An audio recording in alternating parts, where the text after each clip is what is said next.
Don't just live for tomorrow,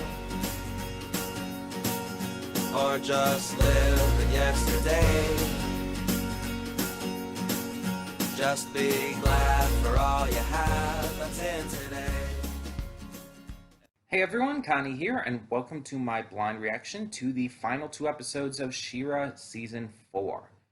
So, yeah, for the end of She-Ra week, we are finishing off this series, the season, which will leave us with only one season to go for the rest of the show. But as I have said in the past, we are going to be taking a break between seasons just to get the ball rolling on some other stuff and whatnot. So yeah, we'll get to that when we get to that, though. So, we have found that Micah is still alive, which, as I said last time, I'm not the biggest fan of. I think it hurts overall Glimmer's character arc, but it is what it is. We also have the continuing thing with Glimmer and Adora being at each other's throats, and I can't see it in any other way that Glimmer is the one who's in the right here. I mean, is she handling things wrong? Sure.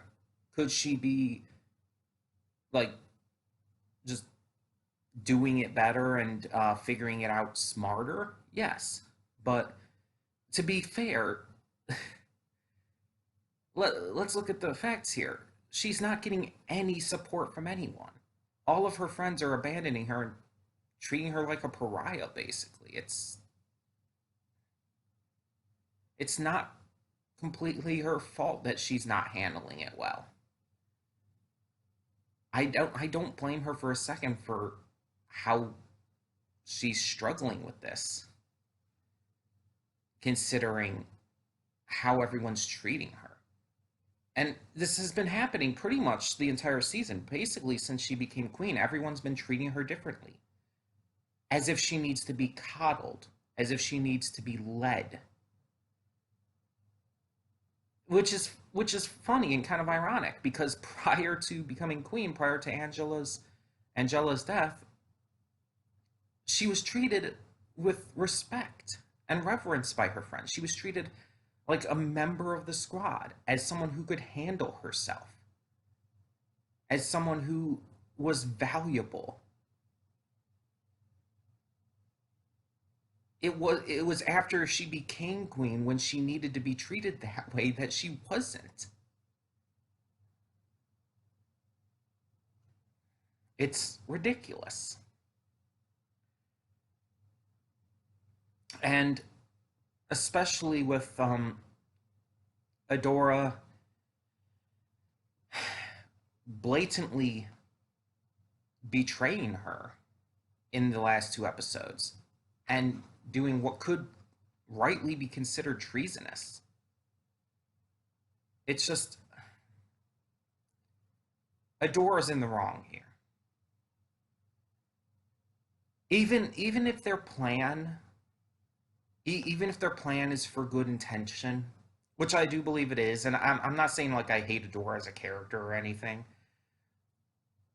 but it's still wrong.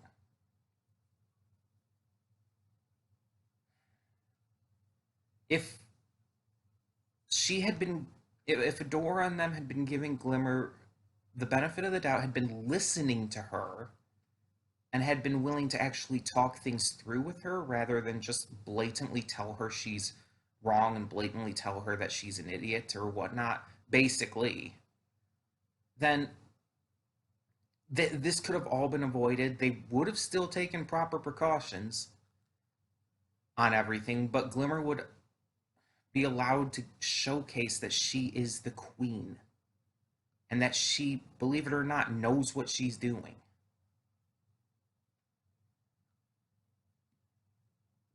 It just irritates me. Like,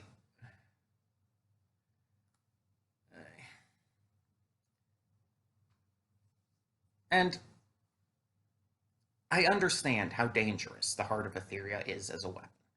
I get that. And Glimmer knows too, even without knowing exactly what Adora and Bo now know. You don't think she understands that that's dangerous? Of course she does. She wants to do this safely, but she understands that this should be done, or at least considered, because the Horde is that much of a problem.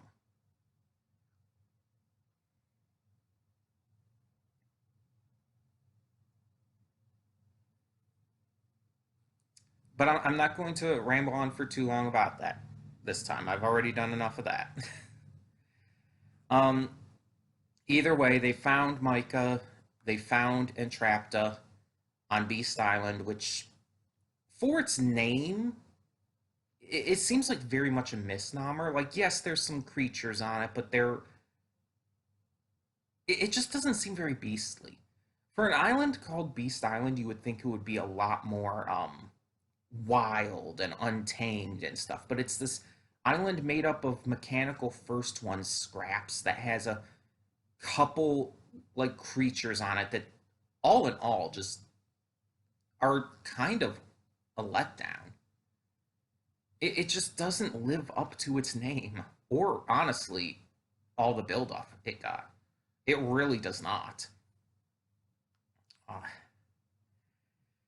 but either way, so like I said last time, it does seem that they're going to be using Micah as a plot device in order to try and convince Glimmer to kind of go over to the other side and see things in a door's way or whatnot, or some bullshit like that.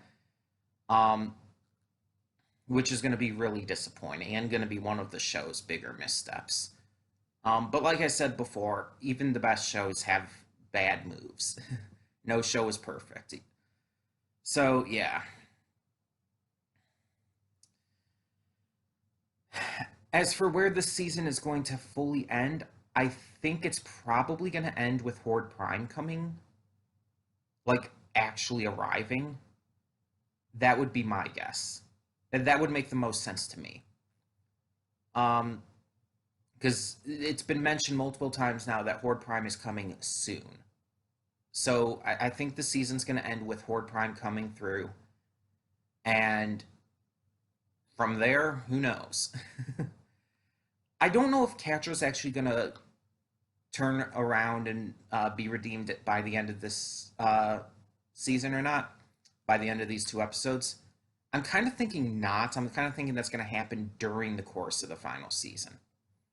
Um, but yeah, I don't think it's going to happen quite yet. I think we're going to see the sparks that are going to lead to it, maybe. But that's about it. We've already kind of been seeing the sparks, let's be honest. Catra's been just completely on a downward spiral, mentally and emotionally. Um, and with Scorpia having left and everything, it's like, yeah, she's at her wits' end. She's going to break, which is going to be interesting to see. Um, and I just want to make it very clear about something real quick. I have spent plenty of time complaining about certain things this show has done. I have spent plenty of time complaining about the way they're handling the story arc this season with Glimmer and Adora. I've spent time complaining about Catra and just the concept of her ending up with Adora. I've spent plenty of time complaining about certain little things here and there. I want to make it very clear that I still love this show. And that it's still better than like hundreds of other shows that I've seen. And like I said last time, I still consider it to be up there as one of the best shows of the recent years. Like, even beyond that of like Steven Universe, it just in personal tastes. And again, referring back to when Steven Universe was good. Um, like, I still consider this better just from personal tastes and all. And it's like, that doesn't mean that I'm going to think it's perfect or anything. As you guys know, my favorite show of all time is Carol and Tuesday. And even that has some issues. That could have handled a lot of things way better. From its characters to its certain story arcs. There's a lot of things that were just kind of left very ambiguous. Like, one of the big things, I'll admit, as a huge fan of Carol and Tuesday, is their relationship. Are they just best friends, or was there romantic subtext there? It's kind of left very vague. And that may have been done for the sense of giving the viewers a chance to determine it on their own, but I feel like it would have been better to confirm it one way or the other. And the fact that Carol, or Tuesday rather, had interest in another character does not by any means prove that they don't have interest in each other, by the way.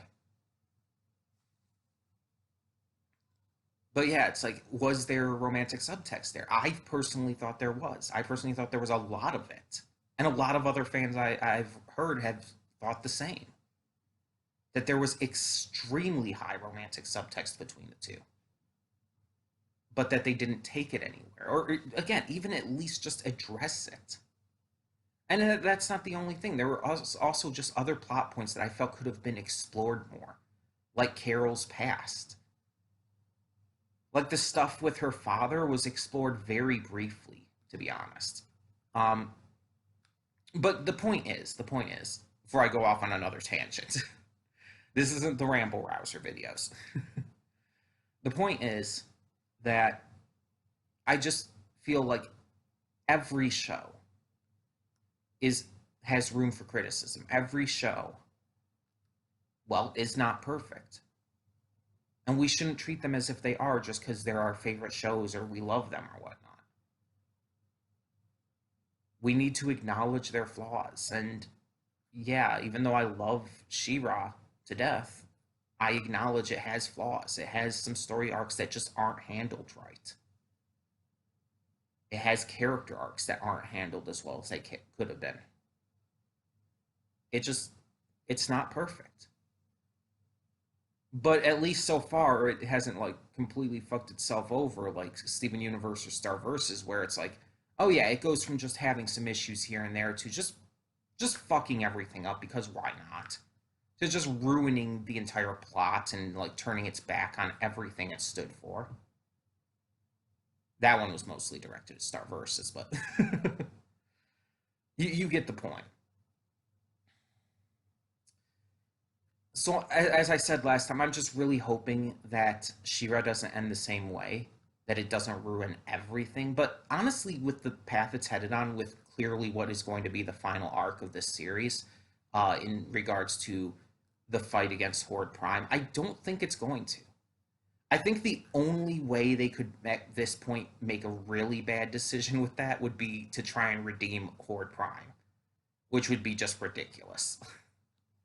Like, Hordak, I could see, simply because of his connection to Entrapta.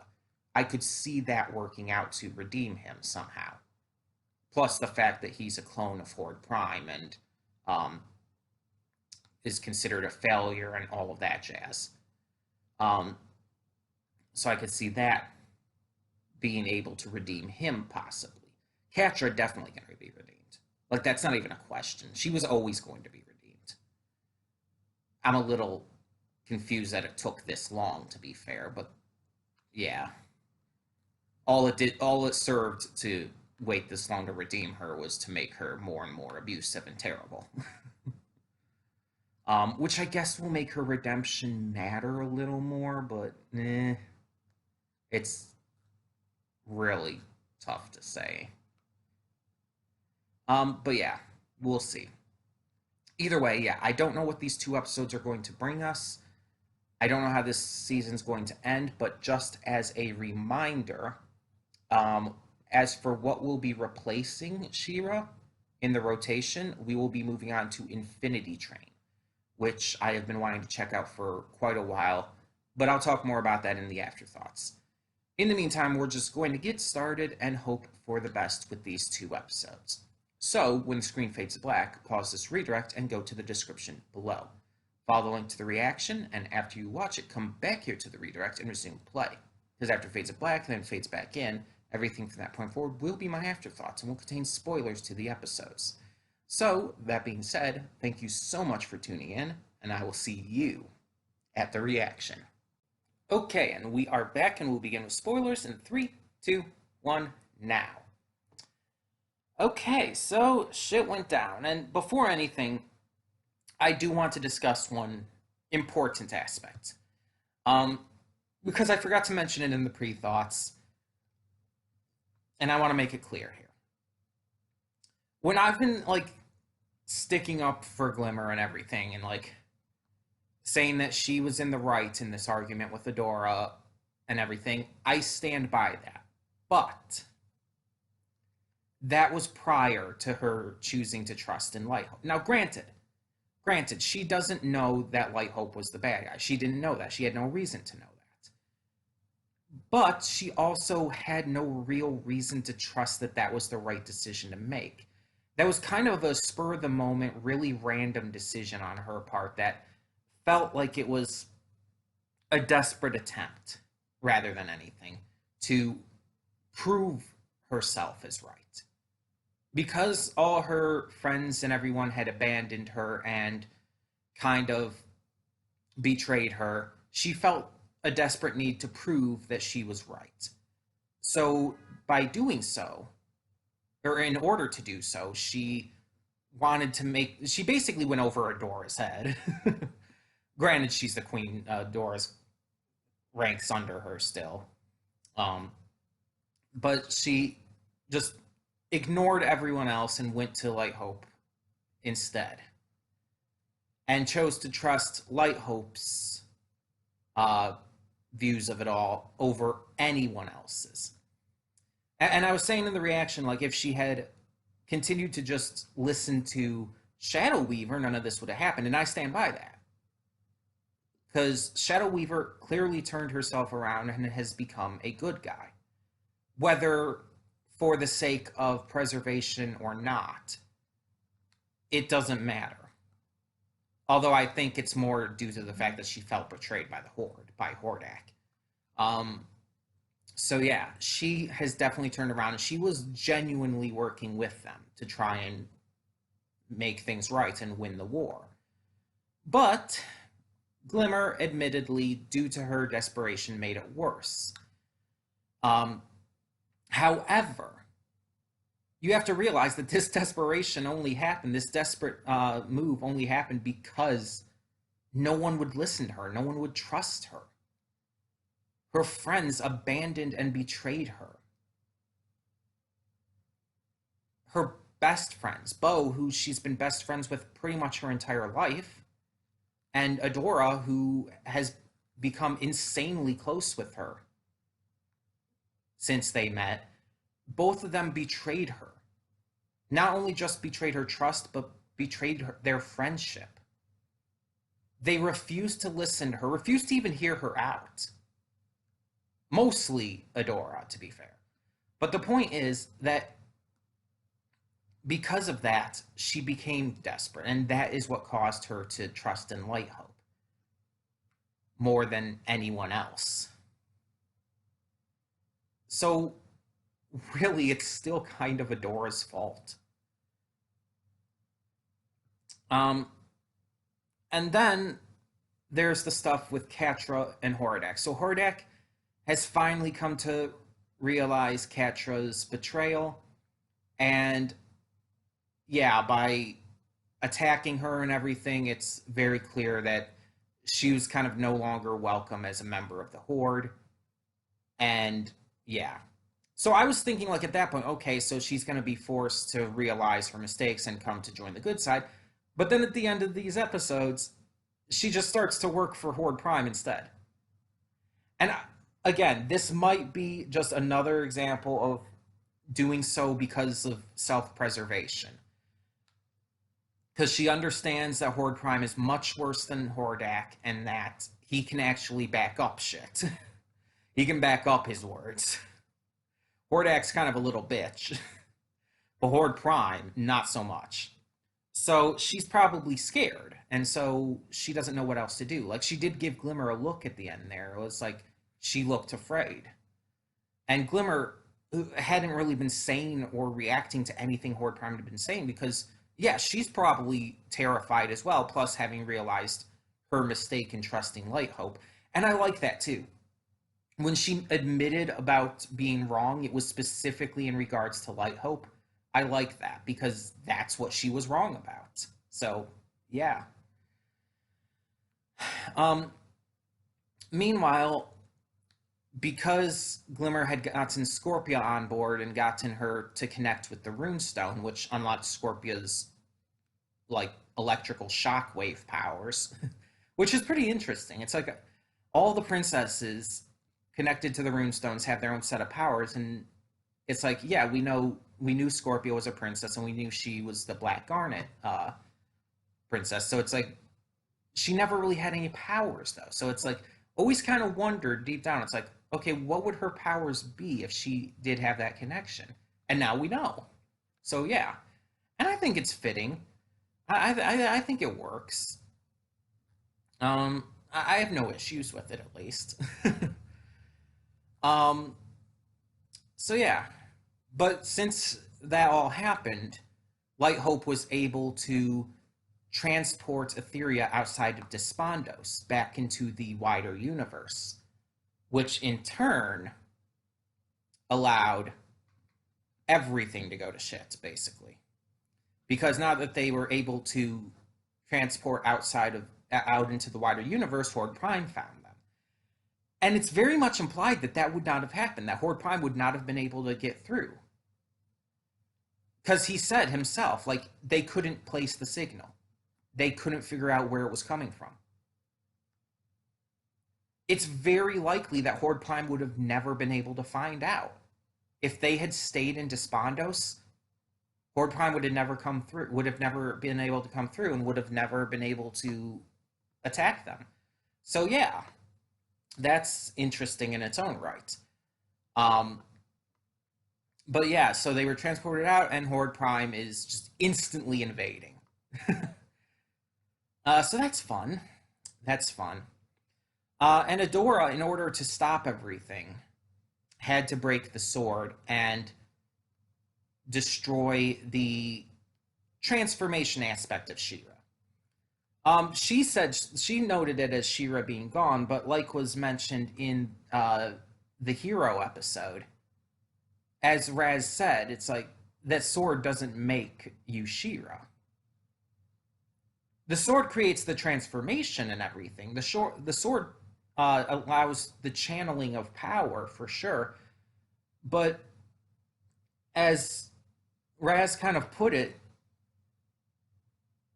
Adora is still She-Ra without it. Just like Mara was still She-Ra without it. As they kind of put it, She-Ra is chosen by Etheria. The sword was just a tool the first ones created. She-Ra is not the sword. She-Ra has nothing to do with the sword. So, even though Adora's kind of lost a lot of hope in that regard, we know as viewers that she's going to still be able to come through.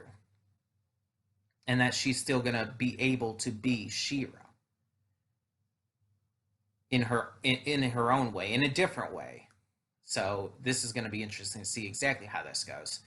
And speaking of Light Hope, so yeah, I mentioned, I believe it was in the Hero episode, that Light Hope would. I said something along the lines of like Light Hope was always evil.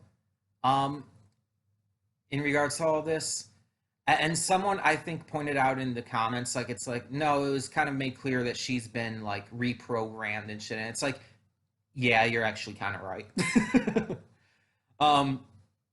Yeah, so it's and we saw that in this episode.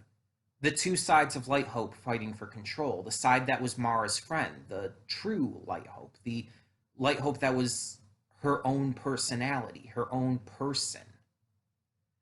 And then there was the reprogrammed Light Hope that was following orders, trying to like serve for the glory of the first ones.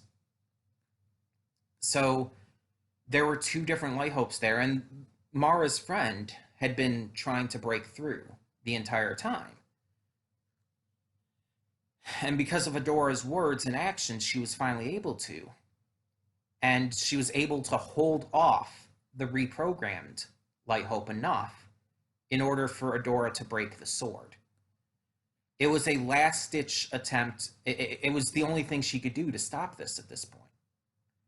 Granted, granted, to be fair, she didn't do it in time enough to stop the transport out of Despondos, but still, it could have gone a lot worse. um, basically, I can't help but compare the end of this season to the end of season one.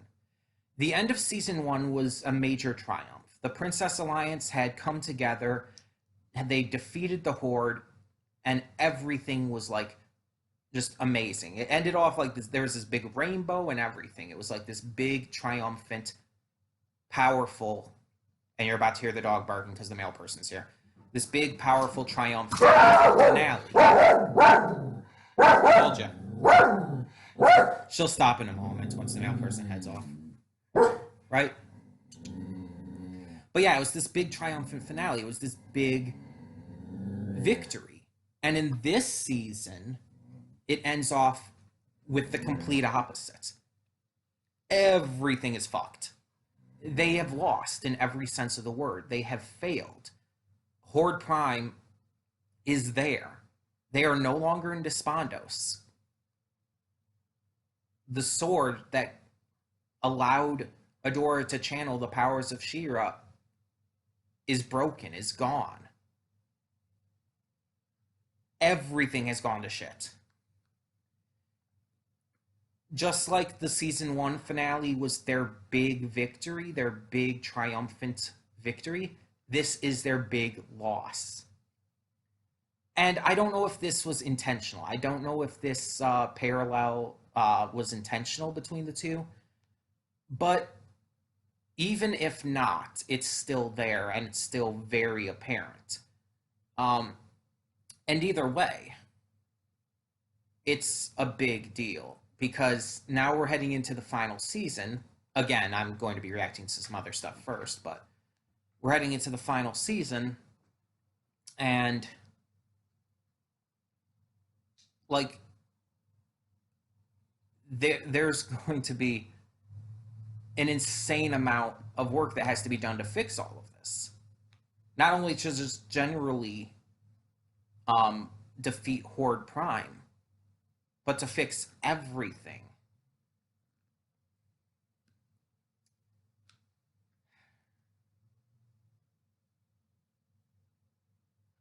And we know that eventually Catra is going to be redeemed. And that she's going to help out. Hordak is being reconditioned, so now the chances of him being redeemed like I thought was going to happen may not happen, but it still may because Entrapped is still back and everything too. So it's hard to say. But we'll see. There's a lot that is going to happen in this final season, I feel. I don't know how many episodes the final season is, but I feel like it has to be longer. I don't think like 13 episodes is going to be enough. Unless they can really pace this out perfectly, I just do not see 13 episodes being enough to finish this out. With as much as that needs to happen, as big as it's going to be, I just don't see that. But hey, I might be wrong. We'll see. Either way, tell me in the comments below what you thought of this finale. I'd like to hear your thoughts and all, and just go on with that and all. But as a reminder, we will be replacing She-Ra for the time being with Infinity Train. I believe I reacted to the pilot of Infinity Train. I think, but even if I didn't, I have seen it and I did love it, and I really can't wait to see more of the series and everything. I'm very excited to finally get into this because it's been something that I wanted to get into for a long time now. So yeah, that will be next on the list, and we'll just kind of go down from there. And we'll start that probably next week. I can't promise anything for sure, but we'll see. Because we've got another show to start too. Well, season 3 of Castlevania. So yeah. Either way, like I said, tell me in the comments below what you thought of these 2 episodes of this finale for season 4 of She-Ra, and thank you so much for tuning in. For now, I'm Connie, and I'm signing off. See y'all next time.